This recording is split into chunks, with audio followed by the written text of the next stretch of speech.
За бүгдээрээ сайн байна уу? Чонон байна. За уламж дангаа ухааны талаарх зөрүүтэй ойлголтуудыг зөв чигтэн чиглүүлэх зорилготой цовруул бичлэгүүд хийж байгаа. За өнөөдрийнх бол 6 дахь нь. За өнөөдрийн сэдэв бол хүүхэд бүтэх болон хүүхдийн өвөрчил хэрхэн яаж тогтдог, ямар өвөрчил байдаг талаар ойлголтыг өгөх болно.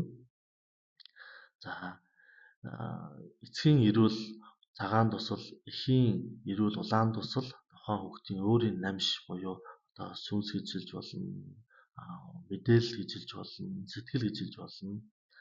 За мөн дээрэс нь эцэг хүүхэд байх үүлийн үр, тэгээд хурцл гэсэн 5 зүйлээс бол хүүхэд тогтож байдаг. Дээр 5 зүйлээс аль нэг нь дутуу байгаа тохиолдолд хүүхэд тогтдоггүй байх нэ. Хүүхэд тогтсон цагаас ахуулаад эхийн хоол хүнс, амьдралын хэв маяг нь тухайн хүүхдийн өвчлөлийг тогтоож байдаг. Үүнийг мэддэг байсан монголчууд эртнээс жирэмсэн ээжийн урдуур гарчиж болтгоо тийм ээ. Жирэмсэн ээжийн сэтгэл зүг маш тайван байлгаж хамгийн шимт хичээлтэй хоол хүнсийг одоо жирэмсэн ээжид өгдөг байсан байх нэ. За